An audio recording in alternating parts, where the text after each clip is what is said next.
Now listen, before we begin, I've had a couple of friendly patrons. What's a patron, you ask? Well, listen on. Tell me that I'm not bold enough in plugging patreon.com/Toby Haydock for monthly subscribers. I also have a Ko-fi page for one-off donations, kofi.com/Toby Haydock. It's the way things are done these days, and I feel horrible even saying the words out loud, but apparently it's perfectly acceptable. So if that floats your boat, patrons, by the way, get advance releases and also exclusive podcasts that aren't available for anybody else, as well as postings and bits of comedy and various other stuff that I don't unleash to the riffraff.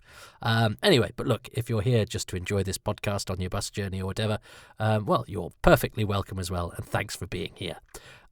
On with the motley.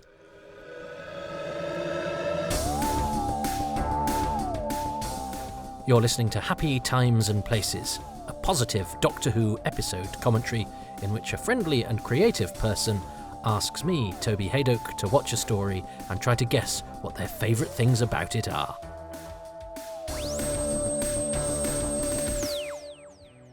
Hi Toby. Hi everyone. My name's Emma Reeves. I'm a writer. I've written a bit for Big Finish. I've written quite a lot of CBBC, and I've also written for stage. And I am here today to talk about Timelash. Now, I am not going to pretend that it's one of my favourite Doctor Who stories or advocate for it being one of the best Doctor Who stories, you'll be relieved to know, but I do have very fond memories of it because I remember watching it as a child, so it takes me to happy times and places, and so in the spirit of the podcast, I'm going to talk about Timelash.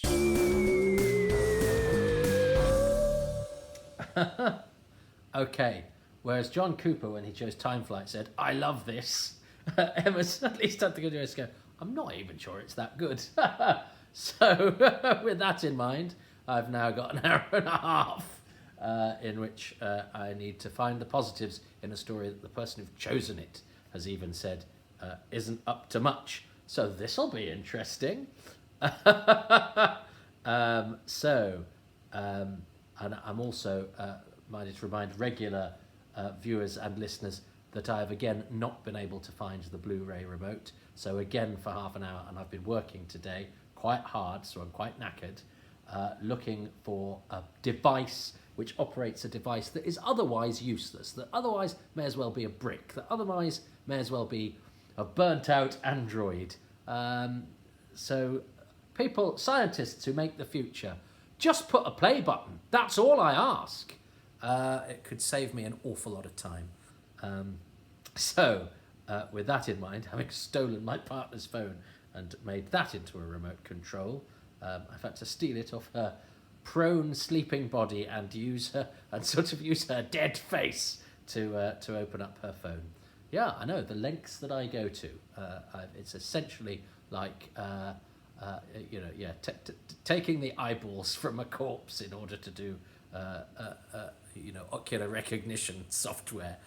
It's essentially what I've done. But she's not dead, okay? She's not dead.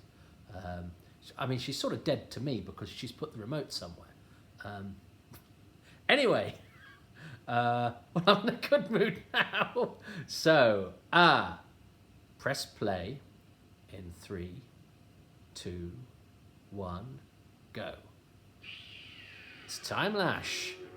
Now, this is because I remember at the time. Did I think any stories were any different to other stories? And I hadn't pressed record on the microphone, but it's all right. I've picked it up. Technology. So, well, things are looking up. The sound on the podcast version has presumably just got slightly better. Timelash by Glenn McCoy. I'm thinking, I don't know that name. This is his only Doctor Who, of course. My brother had a star chart a bit like that on his wall, and it made me feel quite comforted to know that, because my brother was into astrology and stuff, and he's sort of very wise and sensible, so it seemed quite good that one of those was on Doctor Who. But the same token, I was slightly, should Doctor Who have something that's on a teenager's wall? But anyway, Timelash. I remember thinking when we got to this point in the season, well, this must be the last story then, because the season seemed to have gone on for quite a long time. I was very pleased because I kept expecting Doctor Who to end, and especially I think because the episodes were going to be fewer because they were 45 minutes. I think I was expecting a shorter season, so actually the season ended up feeling longer because I'd expected it to be shorter, which I think has informed my pessimistic nature, where I always assume things to go badly, and then if they go well, it's a pleasant surprise. I am very fond of Colin Baker, and I will probably tell you my Colin Baker story, which is why he will always be a special Doctor to me. The first Doctor I ever met. I think anybody that's ever met Colin Baker as a young fan would probably attest that he smashes that thing about never meeting your heroes into oblivion, because his conduct to young fans, and I've seen him do it to young fans now, terrified of meeting a TV Doctor Who, is exemplary. I think, and the way that he treated me as a young lad who, as we will discover, probably outstayed his welcome, and probably introduced himself in a way that was slightly not according to protocol. What a gracious and generous and decent man he was, and I think he's always been a great ambassador to the show. Now, obviously, I'm in a dilemma here. I remember this model shop for some reason, thinking, I think I thought it was set in Aztec times, and I thought we might be getting an historical, and I was very excited by that idea. Now, Pennant Roberts is never lauded as a great director. The casting of these three minor characters is a sign that he's pretty good in certain regards. Has Martin Gower nearly sworn yet? I think, does he do that when they first arrive? There's a bit where he sort of goes, whoosh, and it sounds like it. And some people said, there's a swear word in Doctor Who. That's wishful thinking. He doesn't swear, but it's almost like he does. And now he just sort of wanders around to get caught. But yeah, I think we've missed the bit. There's so many bits at the beginning to catch. On Karfel, certainly, that are worthy of talking about, which means I might ignore the TARDIS scenes a bit. Forgive me. But I think that's also a sign that TARDIS scenes during this period can be a little superfluous and lengthy. But those three actors, first up, headline news is that Christine Kavanagh, who was about to become, was she in a thing called She had the leads in a couple of things. She was about to come pretty big news, but also was written, I think, as a male character, and I think I will probably say this every time I do a Pennant Roberts story, but it's not to be sniffed at. If you look at how many supporting characters in television of this time, and particularly Doctor Who, are men, frankly, parts that could be anything are perhaps, I think, made a little bit more interesting, and certainly in terms of the working life of aspiring actresses, giving female actors the chance to play parts that otherwise wouldn't have been open to them. Stephen McIntosh here is one of our leading actors now, and this must be an early job for him. He's very thin, which is very useful on camera, as I will prove by being the opposite.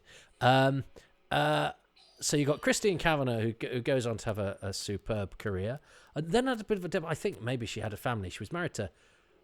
I know she was married to Jack Ellis, I think. I've just said, I know, and then counted it. Well, no wonder you got caught, Ty, here. You just walked off, having nearly sworn. Did you see what I did there? I said, I know, then I said something, and then added, I think, because I suddenly had that moment of doubt where I thought, I could be wrong. That is how I spend my entire life. My entire life is spent going, I'm going to say a thing and then immediately doubt myself, so have to add a caveat of uncertainty. But But yeah, Jack Ellis for Footballers' Wives, good actor. I think she was married to him. So she did disappear for a bit, and I remember thinking, because she did have quite a few sort of telly leads, but she's been back doing stuff since, and I did see her in a couple of things. So she's a sign of a. There's Jean Ann Crowley floating around. Karfel's a very interesting place. The seating there is arranged a bit like the seating on Gallifrey, where the councillors are seated perfectly to have a conversation with an audience, but not so good to chat amongst themselves. At least, unlike on Gallifrey, they turning their heads is not problematic for these people. Eric Deacon, this actor here playing Mikros, who has, I think, a certain attack. Has he just said my favourite line of the whole thing? I don't think he has. Not only is our planet divided, but we are also under imminent threat of invasion from our former allies, the Bandrils. There it is. Allies, the Bandrils. You know, she knows they're your former allies. It's a beautiful piece of exposition. It's not, but it's a bit like the bit in MasterChef where they shout what they know at each other. They have to impress the critics, otherwise they're not getting through to the semi-final. He has to make sure this souffle rises, otherwise it'll be a disaster. Not only is our planet divided, but our country is under imminent threat by our former allies, the Bandrils. Karfel doesn't get much tougher than this. Here's Tahir Martin Gower, who was in a thing called Growing Pains a bit after this. And is also a very clever use of resources, Martin Gower, as Tahir, because he's about to get chucked into the Timelash. But after that, he becomes the voice of their former allies, the Bandrils. He is the voice of the Bandril ambassador, which is nice for an actor playing a small part to get an extra bit to do, and a good use of resources because he's already in the studio. I like Eric Deacon. He was an actor that seemed to be going places at the time, and he's had a very good career. He's the brother of the actor Brian Deacon, who was once married to Rula Linska. And Eric Deacon I think he was Duffy's boyfriend in Casualty, was he? He was in a thing called Hard Cases. But he's since become a writer and written for all sorts of telly. But and Stephen McIntosh, a star of the future. Muppets Christmas Carol, Luther.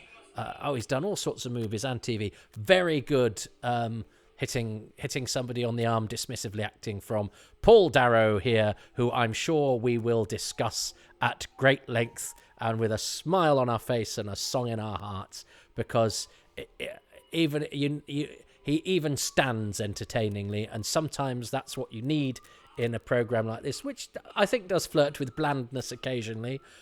I wouldn't say that you'd always want a Darrow, but when Darrow brings what he brings when it's needed, it's very welcome. So bye-bye, Stephen McIntosh. I wonder if he's ever talked about being in Doctor Who. I'm not saying he's done this. I do sometimes get cross with actors who are given an early break in a program and go, yeah, but, it was a bit rubbish, and I was a bit rubbish. You were a young actor given a chance to be in a TV show. And certainly, say, Martin Clunes, it's a lot better than you put it across when they show an out-of-context clip of you in a silly costume, which is supposed to be a silly costume, really, in a really good production. And you could just say, yeah, I was young and I was starting out, and it was brilliant. So do that next time. And I'm not saying that's actually necessarily Martin Clunes' fault. I think the way those chat shows and programs are sometimes set up are like, why don't we just say, before you were famous, everything was terrible. And I think it actually takes a brave person to go, actually, no, I really needed that part. And it was really helpful to me. And I learned a lot. Anthony Karf, when I talked to him about being in The Visitation, which was his first telly, was so keen to talk about it. And he's had an amazing career since then, because he went, well, no, people were really welcoming, and I'm really pleased that I got to do this, decent part and spend a week rehearsing at the BBC, and it was a really good way into television. And there's nothing wrong with that. There's nothing wrong with starting out somewhere. It's a good thing. And as I say, I'm not saying that either Clunes or Mackintosh don't do that. It just reminded me when I think sometimes the way it's been framed for Martin Clunes, particularly in shows. Now that I love the android, I wasn't sure I would. I'm not sure I love the person who hit Jean Ann Crowley over the head with a spade just before recording, because she floats through this slightly like she's dazed, and I'm not quite got to the bottom of it. I don't know if somebody slipped something into her tea, because she's a good actress. She was in Tenko. In fact, these are all actors of good pedigree. I always like a named off-screen character. So Tola is Malin Rennis's wife, who is in hospital, and this will be important later. He's doing very sort of distant, suspicious acting here, Eric Deacon. And I like Neil Hallett, who plays Malin Rennis, who I believe I've got a book about picture postcards, saucy 70s British, sex comedy movies, and apparently he's in quite a few of those. See how I went? Apparently, then I haven't seen them. I actually haven't. I've seen a few of the Confessions of Window Cleaners, but that's it. I've not seen any with him in. But he gets an entry in this book. So, but I think he's got great nobility here. He's like a cross between sort of. He's got a bit of John Franklin Robbins about him, isn't he? Yeah, he's like somebody's stuck John Franklin Robbins' nose on an older David Bailey's face. So he's got a sort of hawk-like thing about him. I love the lighting in here. Karfel, whenever I think of Karfel, I think of rather a beige planet with... I do like these costumes, actually, which are by Alan Hughes, who I hadn't realised until I did my In Memoriam video when he died a couple of years ago, just what a big deal he was. He designed Diana Rigg's costumes for the Avengers, and this is only Doctor Who, and I quite like these because they look comfortable, they look suitably. Yeah, they look practical and comfortable. I think sometimes clothes on other planets can get a bit carried away with themselves. I think they're doing... I think some of this is quite clunky. We have to be a bit honest about... Timelash does not... Let's be honest. Timelash does not have a good reputation. And I think these two men are having to do a certain kind of acting that I don't think you necessarily would do anymore.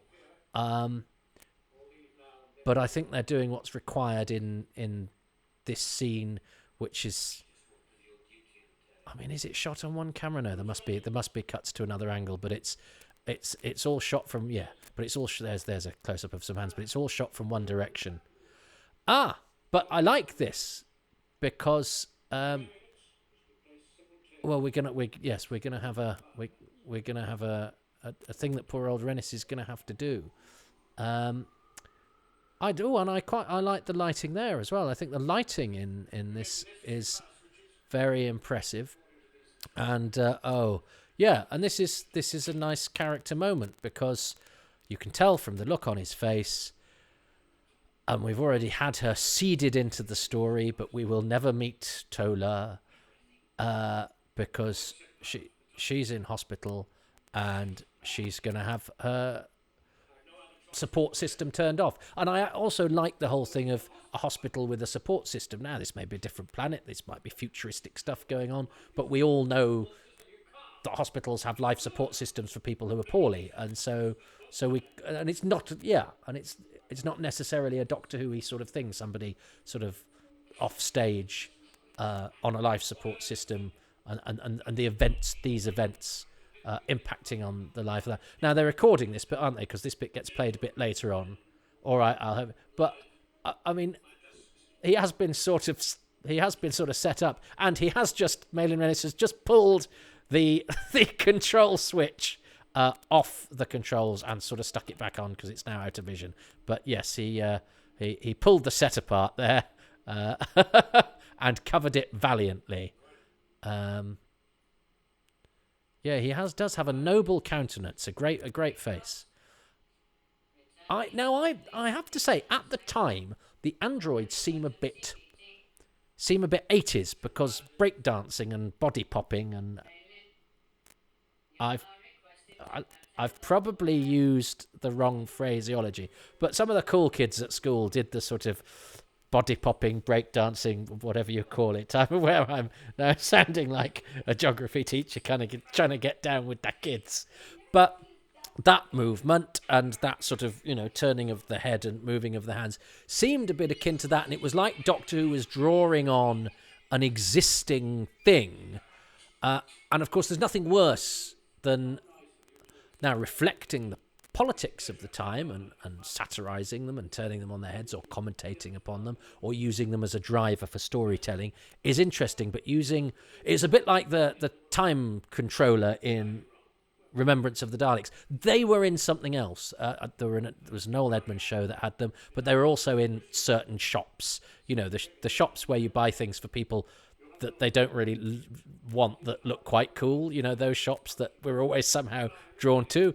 Have this thing that has no practical value, is slightly overpriced, and you're not sure if you want, but you won't throw away.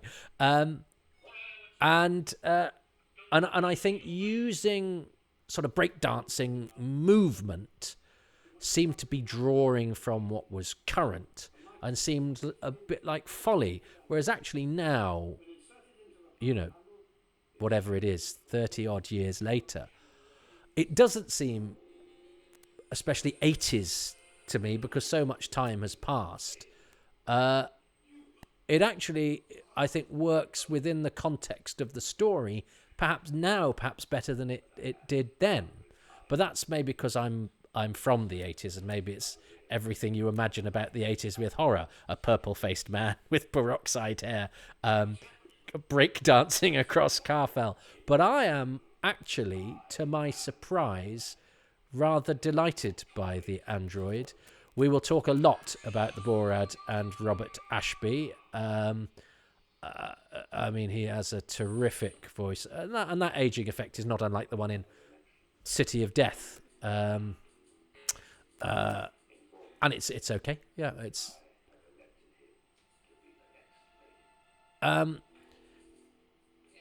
yeah, it's rad. Yeah, I like that. I think that's great. I think that's an attempt to do something slightly different, but an attempt to evoke the robotic, which is what you want from a robot.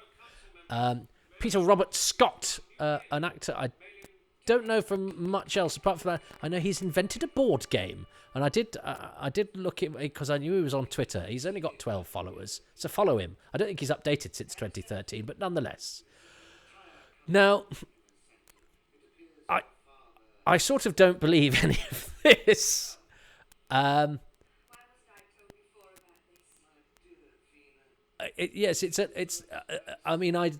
don't think either of these people are acting believably. But Paul Darrow is enjoying himself so much that I can't help but admire his chutzpah in going, I'm going for this. But that is not to say that I don't think Paul Darrow is a good actor. I actually think Paul Darrow is a better actor than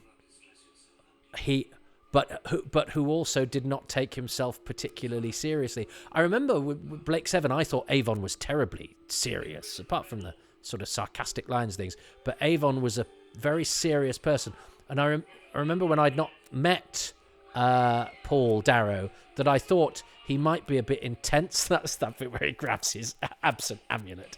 There's a lot of it's a lot of scenery chewing going on by Paul Darrow, and if the scenery is made of ham, then he's committing an act of cannibalism as well. And I'm not sure how well advised it is. I don't know, but it is enjoyable. So do you know what? In a story which is full of an awful lot of compromises, this was a troubled production in terms of timing and the scripts being ready, which I'm sure I will gas on about later. What he's doing is, and actors could do it in those days. Actors could go, look at Graham Crowden in the Horns of Nimon. Actors could go, I'm not sure about this. I'm at least going to make sure that I entertain the people at home. And that wouldn't be, you would risk your career now, because there's so much less being made. But I think that, I think we lose something with the way that drama was churned out at this time. An actor going, "Oh, it's a bit of a dull one this week, I'm going to give it a bit of colour," is one of the things we've lost from our cultural landscape. And I don't think we're any better off for it. And I thought Paul Darrow might be a bit intense and a bit serious when I met him. And I found, to my delight, he was a real turn. In fact, almost too much of a turn. He was like a sort of bit of a sort of music hall comic. He had a wag and a gag for every occasion. And I did a charity event with him that I was asked to do. Him and Tom Baker. I mean, I know I was very, very fortunate, and I shared a dressing room with those two guys. And I thank the people that organised that, who asked me to do it. My goodness. And Paul was very, very, very game, and he was very, very, very funny, in a way that sort of smouldering screen presence that he has perhaps would not have indicated, even when he's going a bit OTT. As I say, he was a bit of a turn. Whereas this intensity that he has on screen in Blake Seven, I think he's absolutely brilliant. And there's moments, and I think there are moments where he occasionally enjoys himself a little bit too much, but there are moments where he does acting where it's a tight close-up on his face and he's sort of inscrutable, but you can see the keen intelligence and the calculating nature of his character, and the fact that he's probably prepared to do anything, and he's doing it without changing the expression on his face. And that is brilliant screen acting. I love Paul Darrow. I think he's great. I don't think he's using all of those tools in this, and I think he could have been memorable if he'd made his approach slightly more serious. But I'm not going to question an actor of his stature and presence going.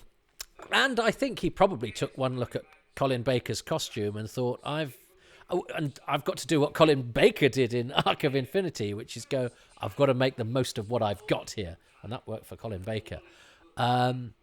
And as I've said, I'm a big fan of Colin Baker, but I do have to acknowledge I'm not sure that the look, which I loved at the time because I'd found Davison's costume a bit bland, and I like the idea of being totally tasteless, but I've made wardrobe choices then that I would probably regret now. I'll probably regret these in the future. Life is full of regrets. But I think a bit unlike the android, which actually contradicts what I'm about to say, is that I know John Nathan Turner with the neon logo and the Doctor's costume wanted, he had a thing about bringing Doctor Who into the 1980s. Well, I think you have to be careful of bringing Doctor Who into the time that you are, because the time that you are seems fresh and new, but nothing dates more quickly than the present vision of the funky future, or the present adoration of the things that are current and new and zappy, but in 15 years will look old and dated. I also question the idea of having lethal plants as a decoration in your beige city. If your city is it's beige and triangles, Karfel. I've just noticed a load of, because Malin Renison's control panel and amulets were triangle. These are very triangles. It's a bit like, at the time, Channel 4 showed films that were going to have a bit of naughty content in it, perhaps over and above what you'd have seen in a movie that Neil Hallett was in, and it had a red triangle in the corner to say sauciness alert. So either be offended or prepared to commit some of this to the memory banks. And it's like Karfel. Karfel is warning that its walls may soon contain graphic sexual content. Oh, there's even triangles on this wall. I think there's something rather there's a sort of rather saddenability to the Bandrills. I think they were originally to be called the Girdles, the Girdels, but obviously when you say it's girdle, it sounds like a girdle. You don't want an alien called a girdle. He's enjoying himself, but it reminds me a bit of my dog when he sits up like that. He looks so sad. I love the Bandrill ambassador. Now, here's David Ashton as Kendron. David Ashton is still about.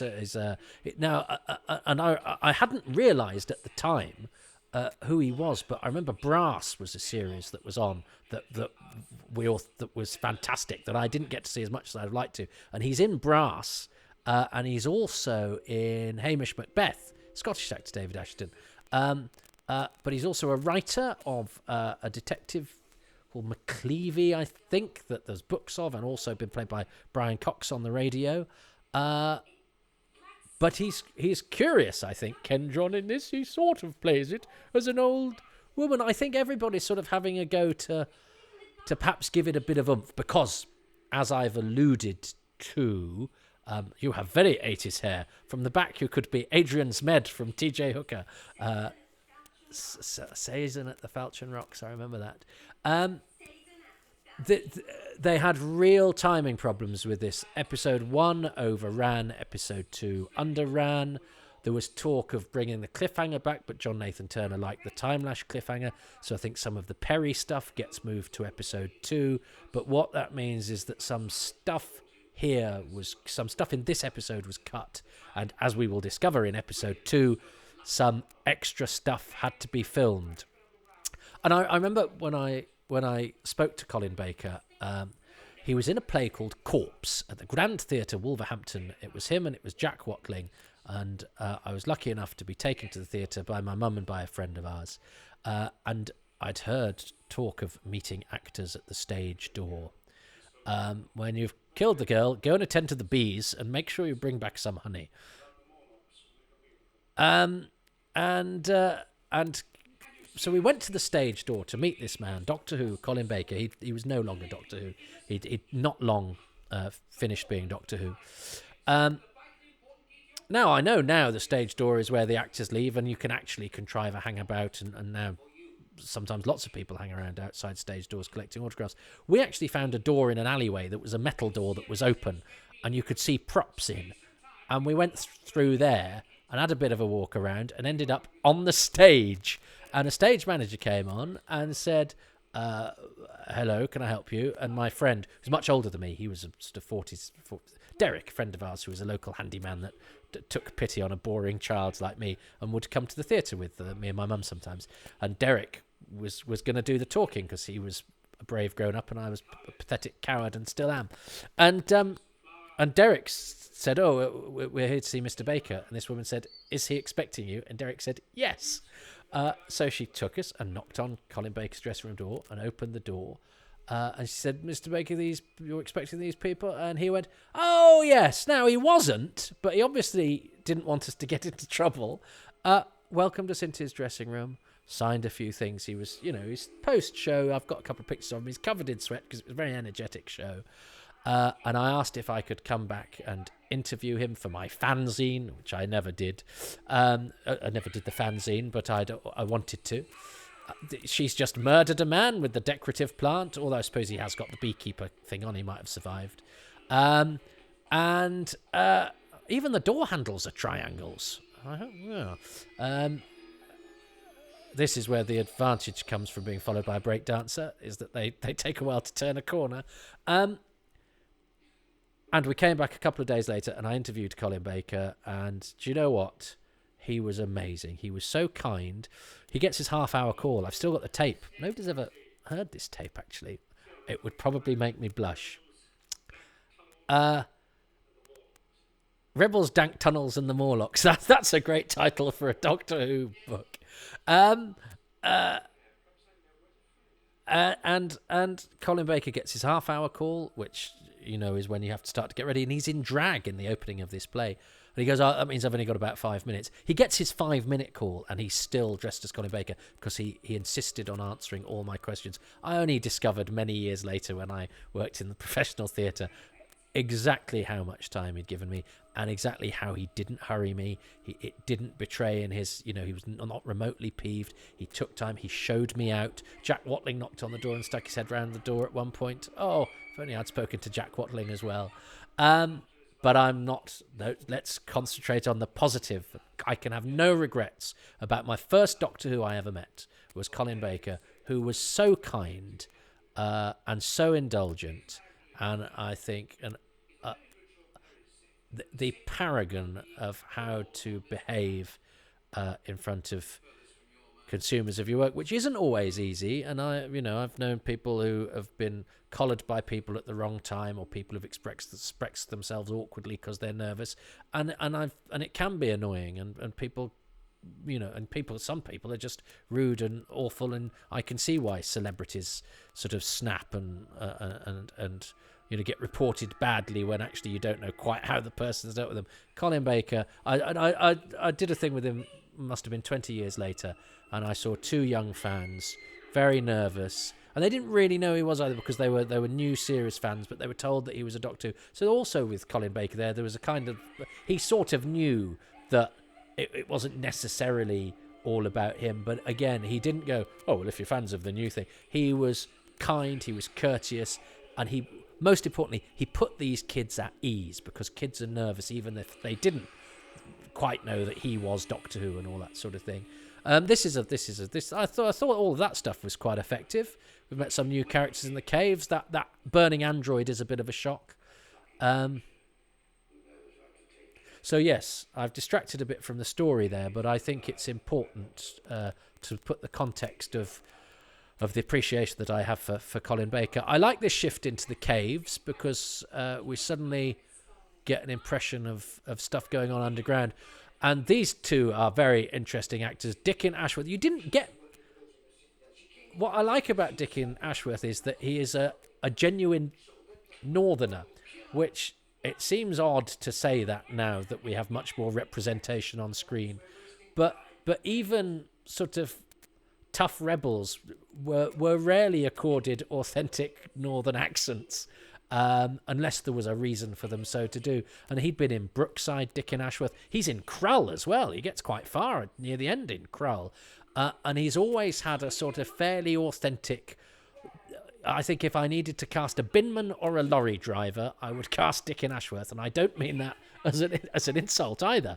I think he's got a real genuine quality about him. Just noticed he's wearing an earring too, and I think that gives him a sort of earthiness that is unusual for Doctor Who, and it's unusually plausible. And I love the fact there's a picture of Joe Grant as well. There's a publicity shot of Joe Grant from Mind of Evil. No, I'm not going to commit to where that picture's from.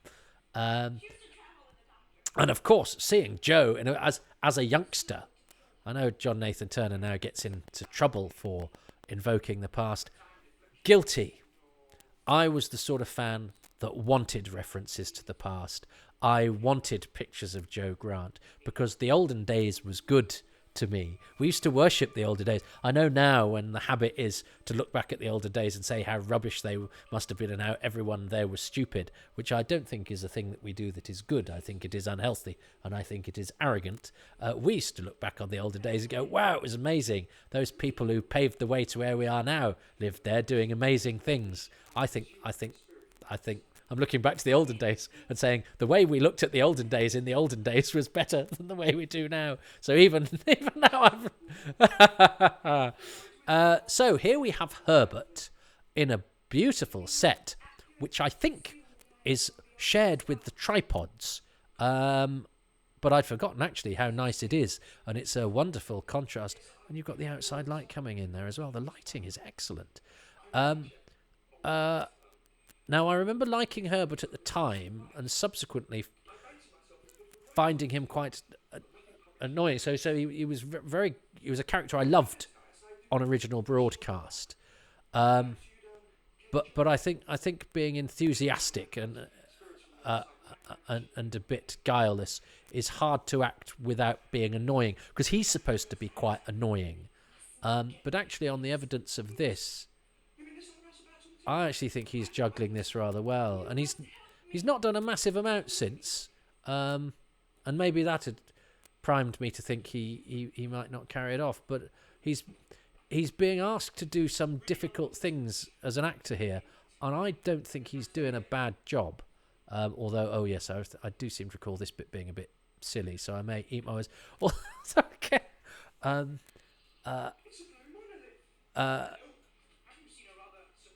Now that outside set, I mean, it looks totally pony now. I seem to recall at the time was not problematic. I think our eyes as 80s viewers are attuned to go, oh, yeah, that's the outside. And outside is depicted in that way. It's slightly, it's like a theatre set now, and we would strive for more realism.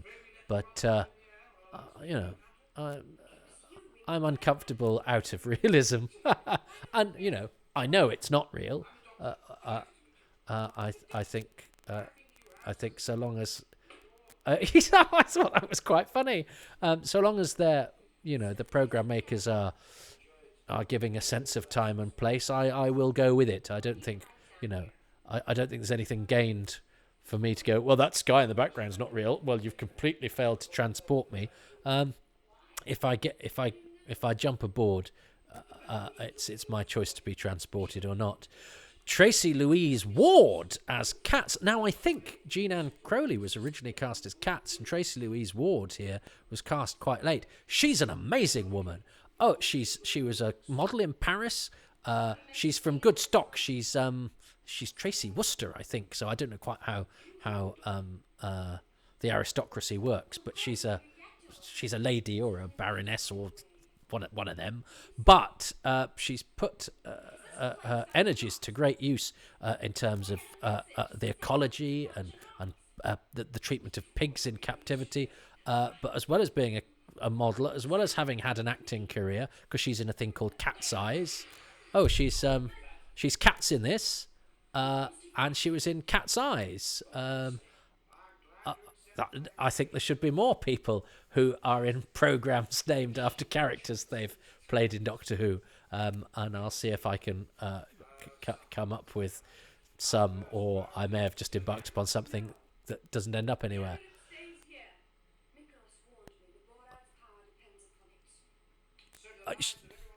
I'm not quite sure where Vina is looking when she's talking to anybody. She seems not to be able to hold. I do think it's a bit like in a cartoon where she's been thwacked on the back of the head and is sort of doing that and is not quite focusing on anybody. It's almost like Vina, when she went through the Timelash, has not quite landed in quite the same time and space as everybody else.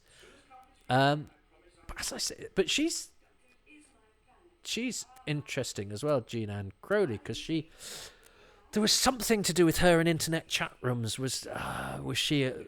If I'd thought she was maybe the first person to have a conversation in an internet chat room, but I think last time I checked that wasn't the case. But there's something to do. But she's now. I think she's back in Ireland and she's done up houses. And I think she stood for Parliament. I'll do a podcast about Doctor Who actors who've stood for Parliament.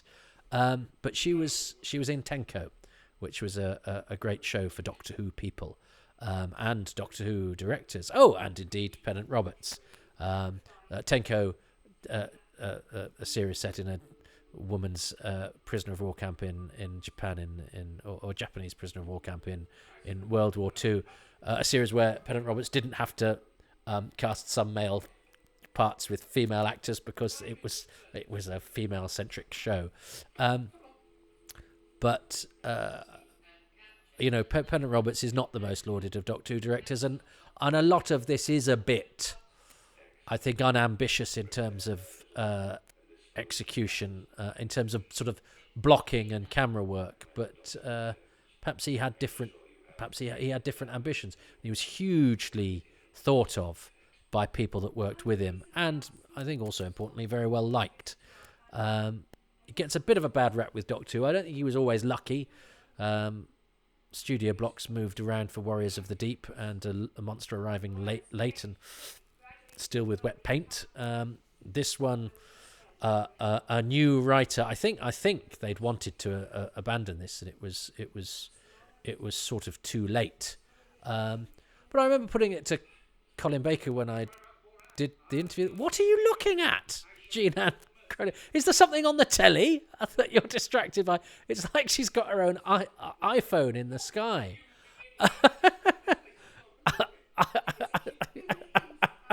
I think this is quite funny. I actually think David Chandler is doing very well, because Herbert is annoying, but the performance is not annoying, and that may sound like a contradiction, but it's not. I think you need to show why your character is say winding the Doctor up, which is funny, but you actually like him. I actually think he's quite charming. Yes. Okay. So good. Yeah. No. I'm. This isn't going to be an exercise in wishful thinking. I'm not going to lie to you. I'm not going to pretend that Timelash is going to be one of the best Doctor Who stories of all time. I'm going to watch every Doctor Who story I am challenged to watch, but it is part of the rich tapestry of a television series that I think is the most important part of my life in many, many ways. And that means even liking the bits of it that aren't very good. That's actually I like the staging of that with poor old David Ashton and Peter Robert Scott having to be this sort of silent chorus of people acting in the background. Prepare the Timelash. Now, that must be a wig that Darrow's got, because of course he's in Doctor Who and the Silurians before he was famous as Avon, because of course this had Jacqueline Pearce had been in earlier in the season in the Two Doctors, so it you microcephalic apostate, and of course I remember, when Doctor Who had sort of flowery dialogue, there's part of you that goes, this is good because it's interesting dialogue, pricks your ears up and it improves. Shut up! I like that. I do like that bit that David Ashton says, we can't do this. Shut up. But I don't think they quite get it right in the Sixth Doctor's era in a way that Robert Holmes, who used rich dialogue and phraseology somehow, and even words like jackanapes and all that sort of thing, they seem to fit organically into the style of storytelling, whereas microcephalic apostate feels like I've swallowed the thesaurus. But Colin's very good at showing Colin Baker is very good at showing pain whilst being stage gripped, so there we go. Eric Deacon. Yeah, he was. I remember being quite excited that he was in it, because he was a young, vital actor. Oh, yes, the 2 days. Okay, so on paper, this is a heck of a cast, actually. But I haven't even mentioned Dennis Carey. I will mention Dennis Carey next week or in a minute. Alan Waring, production manager, who went on to be a fine Doctor Who director. And is still directing at the moment, directing Emmerdale down the road from where Alan Arbuthnot and Alec Wheel, both sadly no longer with us, but two names to conjure on the credits of Doctor Who. I love being able to read the credits. Vanessa Poulton had worked on the Macra Terror, for goodness sake. Why do I know this stuff? Bob Cove, I don't think, did another Doctor Who, did he? But right. Okay. Oh, I've got to hope that this remote control is still working, because I'm not able to do this the way I have been doing it. It's paused. Brilliant. Oh, I love this new phone remote control. I don't care about the other one. Yes, I do. I do need the other one at some point. So, that was episode 1. That rattled by, but I'm aware that I slightly cheated because I brought my How I Met Colin Baker anecdote out of mothballs, but this is a positive Doctor Who podcast, and so if I need to invoke a story that produces positive endorphins in me in order to propel me through the beige planet Karfel and its stunned princess, then I will. So, what did I like about episode 1 of Timelash? And then I'll have to see if Emma chooses something as well. Why is the lift going when I'm trying to work? Might have to pause because somebody's coming down in a lift and is going to interrupt my filming. What are you doing? Yeah, what are you doing? Well, okay, can I finish this piece that I'm filming? Thank you. Right. I'll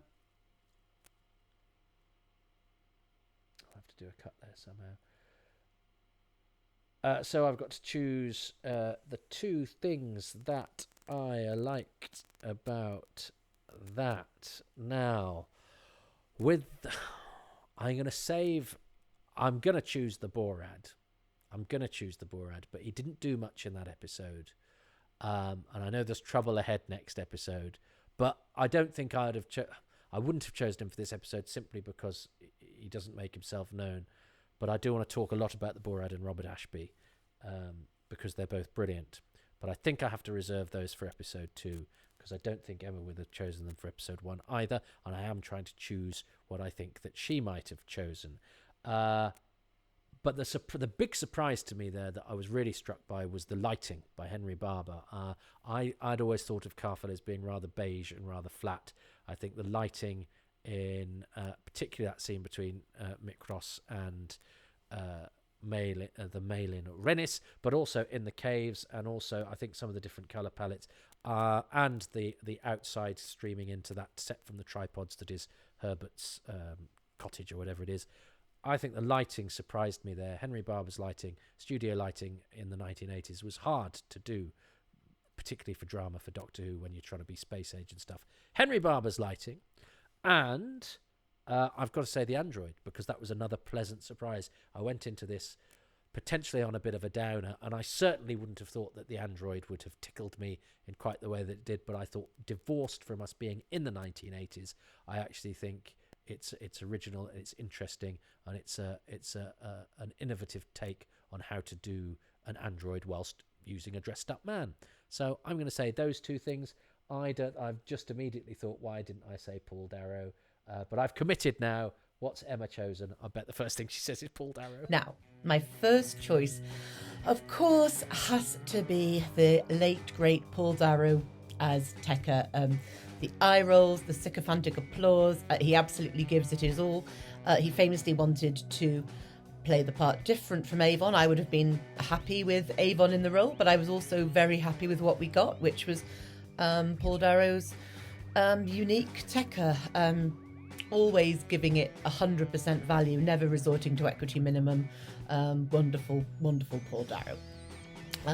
My second choice is Kat's showing Perry the picture of Jo Grant in her locket, which is another very vivid memory from childhood, because I was a huge Jo Grant fan, but I'd only ever encountered her through the pages of the Target books, and I'd seen pictures of her on the covers of the books, which are quite often illustrations. So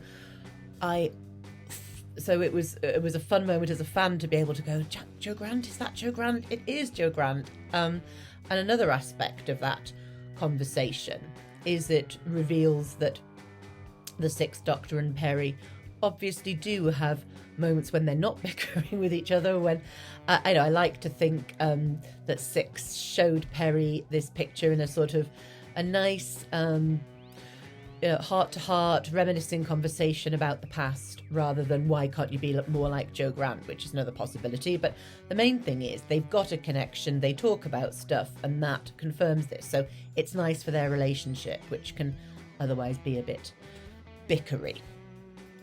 So that's episode 1. Thank you, Emma. Interesting. I was so there going, should I try and identify the publicity photo of Jo Grant, that I didn't actually think, yeah, of course, because that was such big news, something from the past. Unlike Emma, I had seen Jo because they'd repeated Curse of Peladon in Doctor Who and the Monsters season of repeats, and I'd fallen in love with her. And on my exercise book, I wrote TH for KM. I've never told her that because that would probably alarm her. So I mean, both of those things I think are fantastic choices. So look, between us, I mean, it's sad that I've not chosen anything Emma's chosen, but between us, we've come up with 4 good things that are all legitimately good things about the much maligned episode 1 of Timelash. They had more trouble with episode 2, but I'm going to go into that with a song in my heart and hope for the future, because I think that rattled along and we had a good time. Not pretending it's something that it isn't, but highlighting the things that were worth highlighting. And I think in this time of darkness, a little bit of light, even in the gloomy tunnels of Karfel and its beige corridors, is something to be chuffed about. So thanks to Emma, thanks to you for watching and for listening. We will return to Timelash in the next episode, but for now, I'm going to depart without a scream. It's not my style.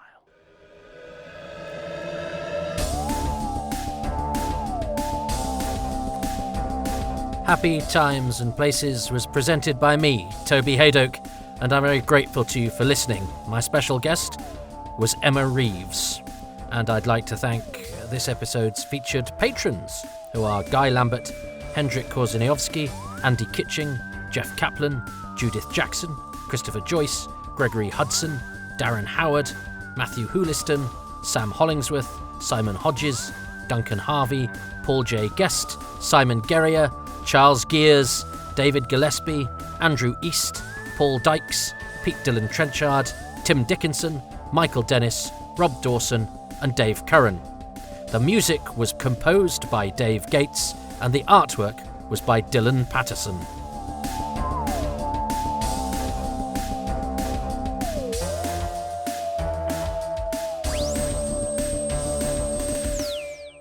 As I said at the top of the show, if you would like to donate to this podcast's running costs, you can go to patreon.com/Toby Haydock, where there are exclusive and advance releases, or you can just give me a one-off payment at ko-fi.com/Toby Haydock. But mostly, thanks for listening, and if you do like it, please do spread the word. You can rate and review on your podcast platform, and you can also see the video version if you subscribe to my YouTube channel.